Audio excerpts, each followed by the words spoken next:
There are between 20 and 36 million slaves in the world today. Human trafficking is believed to be the third largest criminal enterprise on Earth. Human trafficking. Human trafficking. Human trafficking. Sex trafficking. Sex trafficking. Sex trafficking. Every one of these kids has had their voice taken away from them. Every one of these kids has come from some sort of history of trauma or abuse, and nobody's stood up for them. And nobody has thought that they were worth it. The magnitude of the problem in the state of Texas is a little tricky to describe. Human trafficking, specifically child sex trafficking, is the #1 most unreported crime in the United States.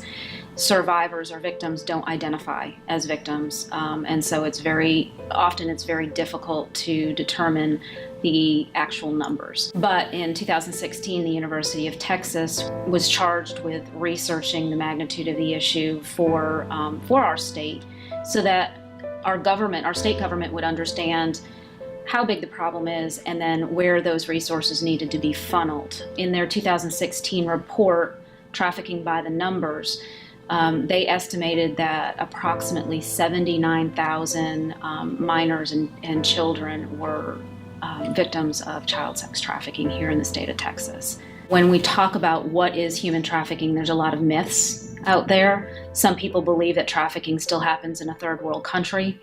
Some people believe that it happens just on the border. Some people believe that trafficking requires movement. None of those things are correct. So different elements have taken a place in my story of how I got there. It started when I was in college. I was 18. I got into a relationship, and then that's how the element of domestic violence came into play. My first trafficker, he trafficked me for a while, but I got out. And then my second trafficker, who played the knight in shining armor to get me out of the first situation, started becoming domestic violence, and then ultimately trafficked me. And then from there, it's just like a spiral. I kept running into these traffickers and being trafficked.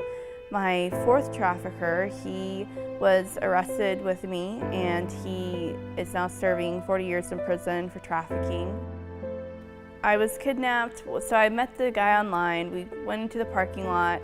He ended up taking me to a hotel where he ended up raping me. And then from there he said, and I quote this just to help people understand that this is the mentality of traffickers. He said, "You know you're mine now, right?" So after he said that, he ended up trafficking me out of a bar I was on drugs, so probably I would say 2 or 3 weeks. My time frame's a little choppy, but I was drugged, and now there were other people with me that were being trafficked as well, and you'll see that a lot of times is that the trafficker will have more than one person, whether that's at the same location or different locations. And so between the two of us, we were being trafficked in this bar, and it was very interesting because most people know what's going on, but they don't know what to do or don't want to say anything. Or they're the people that are paying to see these victims, and so they're not, of course, going to say anything at all.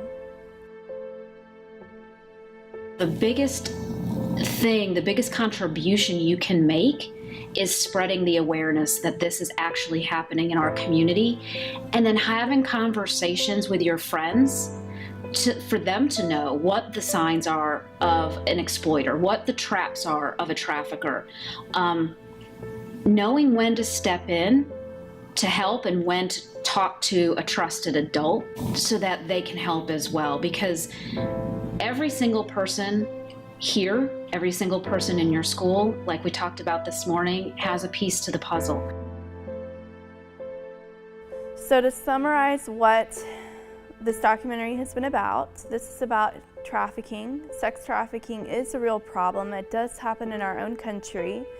9 times out of 10, it looks like boyfriending, which is when you get into a relationship. The relationship starts off really well. He really loves you. He really likes you. He's maybe showering you with gifts. He's being very affectionate and understanding. But then suddenly that turns south, and the boyfriend will turn into domestic violence and then ultimately into trafficking. So that's kind of what the documentary has been about in terms of describing the picture and what to look for.